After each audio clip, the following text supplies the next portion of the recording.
Boas-vindas para todos aqueles que estão conosco. Nesse momento, vamos começar a nossa leitura com o livro Vida Feliz. É um livro escrito por Joana de Ângeles e psicografado por Divaldo Franco. O repouso é necessário para o corpo e para a mente.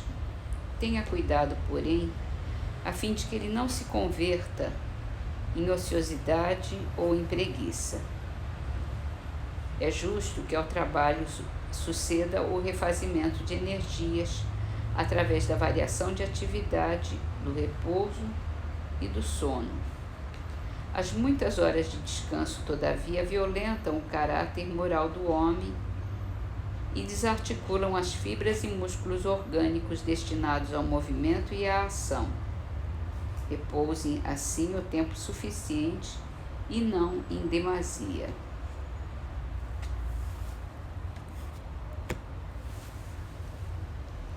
Vamos então para o Livro dos Espíritos, pergunta 902.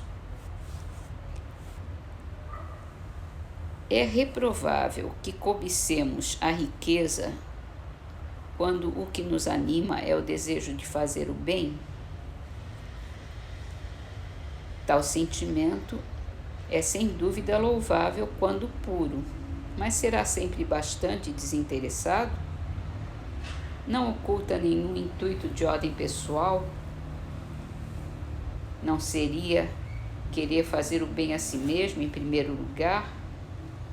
Quem pensa em tal desejo?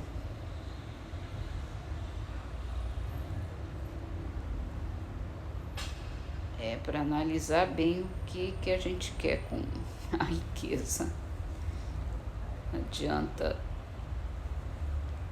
só da boca para fora, até porque não é assim que a banda toca, né?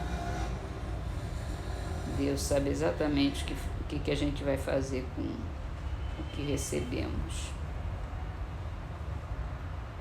Cabe a nós cair na real, na realidade espiritual, quer dizer. Vamos então para o livro A Gênese. A gente está falando dos fluidos e em especial do perispírito. Continuando então, a camada de fluidos espirituais que cerca a Terra pode-se comparar às camadas inferiores da atmosfera, mais pesadas, mais compactas, menos puras do que as camadas superiores. Não são homogêneos esses fluidos. São uma mistura de moléculas de diversas qualidades, entre as quais necessariamente se encontram as moléculas elementares que lhes formam a base, porém mais ou menos alteradas. Os efeitos que esses fluidos produzem estarão na razão da soma das partes puras que eles encerram.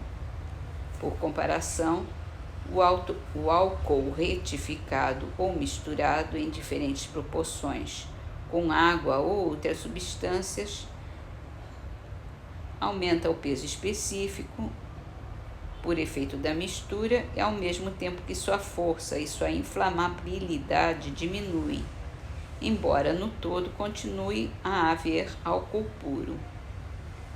Os espíritos chamados a viver naquele meio tiram dele seus perispíritos.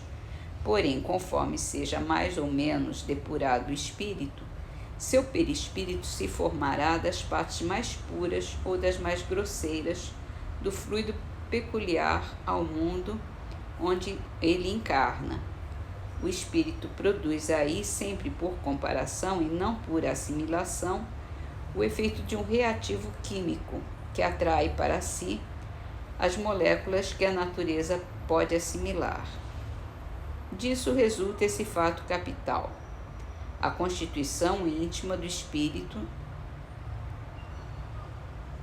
a constituição íntima do perispírito não é idêntica em todos os espíritos encarnados ou desencarnados que povoam a Terra ou o espaço que a circunda.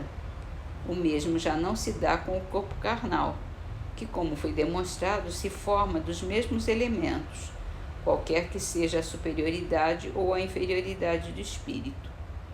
Por isso, em todos são os mesmos os efeitos que o corpo produz, semelhantes às necessidades, ao passo que diferem em tudo o que respeita ao perispírito. Também resulta que o envoltório perispirítico de um espírito se modifica com o progresso moral que este realiza em cada encarnação, embora ele encarne no mesmo meio. Que os espíritos superiores, encarnando excepcionalmente em missão num mundo inferior, têm o perispírito menos grosseiro do que o dos selvagens desse mundo.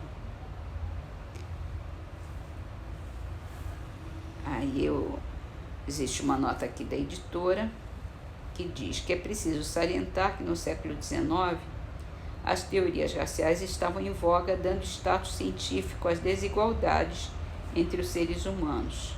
Kardec, porém, codificou toda a doutrina que tem como base a igualdade entre os homens, pois que todos somos espíritos em busca de evolução. As raças seriam apenas roupagens que vestimos durante determinada encarnação.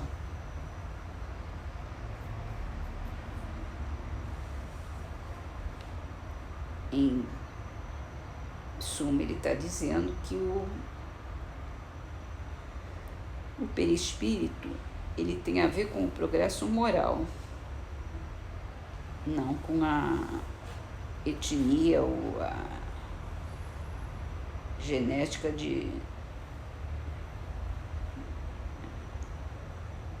a raça de cada um, mas a etnia mesmo. Então, todos existem espíritos superiores e nas mais diversas etnias. Isso não há dúvida. Então, vamos encerrar nossas leituras com as trovas de Adelmar Tavares, Cantigas de Amor, que estão no livro Trovas do Outro Mundo, de Chico Xavier. Celeste amor que perdura atende a roteiro assim, ilimitada ternura no entendimento sem fim. Chagas de amor que se eleva recordam Cristo na cruz. De cada golpe da treva jorra uma fonte de luz. Amor vence espinho, ultraje, agravo, calúnia e lama. Amor puro é Deus que age no coração de quem ama.